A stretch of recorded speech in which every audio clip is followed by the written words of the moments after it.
au départ, le procureur avait requis 5 années pour cette deuxième affaire. Donc il avait requis la peine maximum qui est fixée à 5 années d'emprisonnement, plus paiement des amendes. Mais en arrivé là où nous sommes, après son acquittement pour la première affaire, l'actualité au pluriel, Radio Bissognon Congo, RDC.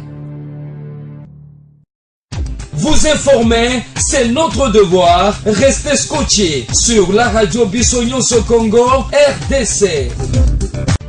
L'actualité au pluriel, Radio Bissognon Congo, RDC.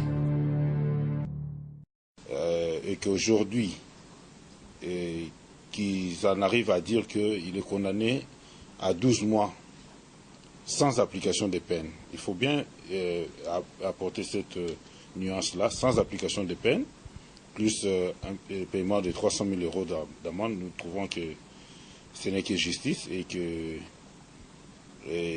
il nous ouvre aussi une autre opportunité d'aller en appel. Donc nous ne désespérons pas du tout. Contrairement aux juges, à la CENI et aux juges constitutionnels de la RDC, qui avaient fait croire à la population que Jean-Pierre Bemba a été condamné de façon définitive et irrévocable. Voilà qu'aujourd'hui, la CPI vient de le mettre à nu. Et je crois que je pourrais demander à ces hauts magistrats de démissionner. Parce que là, vraiment, ils viennent de démontrer combien notre justice est inféodée au pouvoir politique. Alors, pensez-vous à cette condamnation? Est-ce que c'est une condamnation qui vient encore retarder les données au niveau du MLC?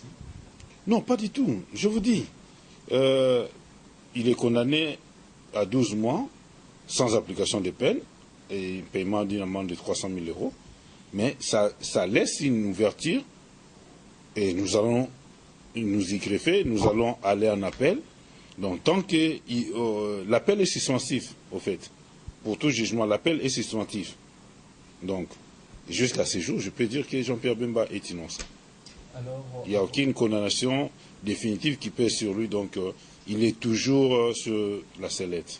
Alors, à votre niveau en tant que président fédéral de la Fédération du Congo 2, est-ce que c'est une surprise ou vous attendez à cette verdict? Non, ça ne peut pas être une surprise. Parce que les juges d'appel de première instance ont renvoyé ce dossier à la Chambre qui avait pris cette décision, lui enjoignant de corriger. L'homme blanc, la justice internationale n'est pas comme la nôtre. C'est tout à fait normal. Ils ne pouvaient pas se dédire. Ils ne pouvaient pas se dédire. D'autant plus que c'est eux qui avaient rendu ces jugements-là, ces condamnations-là. Ils pouvaient, alors qu'on vous demande de corriger quelque chose que vous-même vous avez rendu. Mais la moindre des choses, c'était de confirmer cela. Parce que s'ils essayaient de corriger, alors ils accepteraient qu'ils auraient commis des erreurs dans l'appréciation. Et puisqu'ils sont constants dans leur raisonnement, ils ne pouvaient que confirmer cela. Donc, on n'est pas étonné du tout. Président, au regard de tout ce qui se passe, comment, au regard de tout ce qui se passe au niveau du MLC, comment est-ce que vous préparez à affronter ces processus électoraux? Nous sommes prêts à aller aux élections. La preuve, c'est que le MLC est, comme parti politique, je peux dire que nous sommes les premiers à avoir aligné les candidats sur toute l'étendue de la République. Sur les 500 sièges de députés nationaux, nous en avons aligné 491, je crois, ou 92. Et les quelques sièges qui nous manquent, ce n'est pas parce que nous n'avons pas pu avoir les candidats, mais bon, sur terrain, certaines personnes ont eu du mal à réunir certains éléments constitutifs du dossier. Donc voilà. Et sur les 715 candidats députés provinciaux, nous en avons aligné dans les 680-690. Et donc nous sommes prêts à aller aux élections. Ça, c'est déjà notre détermination. Nous avons payé les cautions pour tout cela. Donc nous allons aller aux élections. Mais je précise bien, sans machine à voter. Nous allons aller aux élections sans machine à voter parce que ce que Corneille Nangaa et sa bande sont en train de faire, c'est ils sont en train de violer la loi. Ils sont en train de violer la loi électorale, ils sont en train de violer même leur propre décision, qui est le calendrier électoral, qui prévoyait dans son point 37 et 38 et 39, que c'est à partir du 19, après le 19 septembre, qu'ils doivent maintenant commencer à commander le bulletin de vote et à les déployer sur les zones opérationnelles. Mais voilà que je ne sais pas comment est-ce qu'ils vont faire, dans quel agencement ils vont faire pour déployer ces machines à voter. Monsieur Sito, Jean-Pierre Bemba est condamné à une année avec une amende de 300 000 euros. À votre niveau, au niveau du MLC, quelles sont les décisions ou que comptez-vous faire dans les jours à venir? Je vous ai dit, cette condamnation laisse une ouverture pour que nous puissions interjeter appel, aller en appel. Donc, nos avocats vont s'y atteler et vous serez informés le moment opportun. Parlons un peu autre chose. La République démocratique du Congo compte quitter la CPI. Est-ce que c'est un moment favorable de quitter la CPI pendant ces processus électoraux? Bon, la RDC est libre, il a adhéré au traité de Rome librement, donc il peut se retirer librement, ça c'est un fait. Mais les moments, je pourrais dire qu'ils ne s'y prêtent pas, parce que c'est un moment un peu suspect. Ils veulent se retirer aujourd'hui, parce qu'ils accusent la CPI d'être impartiale. Tout simplement parce que ils ont acquitté Jean-Pierre Bemba, si je ne me trompe pas. C'est ce qu'ils reprochent à la CPI. Et ils craignent parce que d'autres personnes sont sur cette liste-là de la CPI et qui devront incessamment répondre de leurs actes. La mort des experts des Nations Unies, beaucoup de bévues se sont passées dans notre pays. Donc, il y a des gens qui doivent répondre de leurs actes devant la Cour pénale internationale. Alors, on comprend aujourd'hui qu'en 2002, quand les autorités de la RDC signaient le traité de Rome, qui créa la Cour pénale internationale, c'était avec des intentions de nuire, de rendre des comptes à des opposants politiques, à des adversaires politiques. Et maintenant qu'ils n'ont plus d'intérêt, les grands adversaires dont ils redoutaient, la CPI l'a relâché, donc ils n'ont plus d'intérêt, ils veulent se retirer. Bon.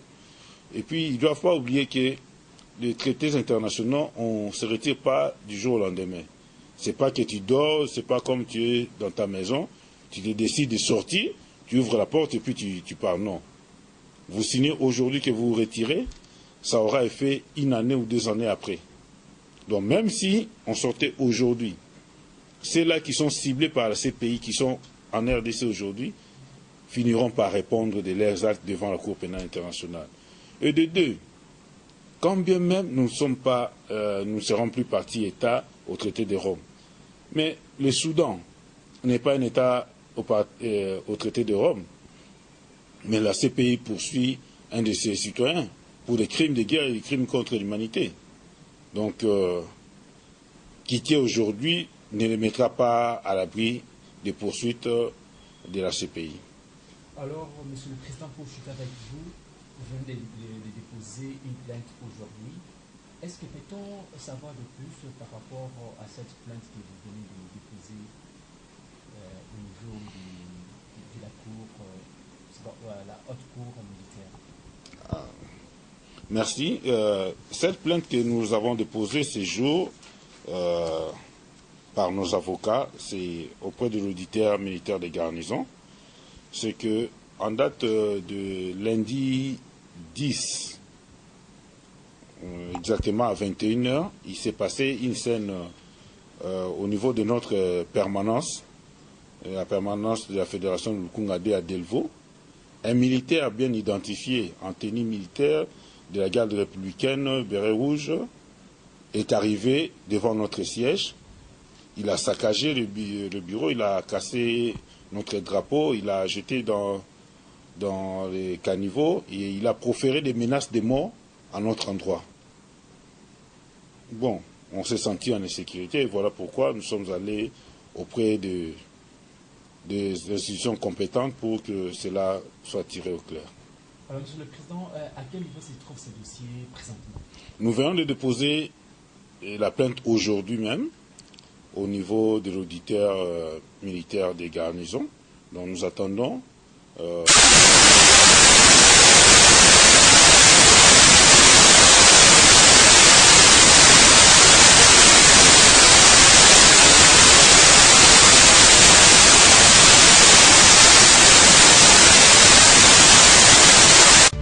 L'actualité au pluriel, Radio Bissonyonso Congo, RDC. Vous informer, c'est notre devoir. Restez scotchés sur la Radio Bissonyonso Congo, RDC. L'actualité au pluriel, Radio Bissonyonso Congo, RDC.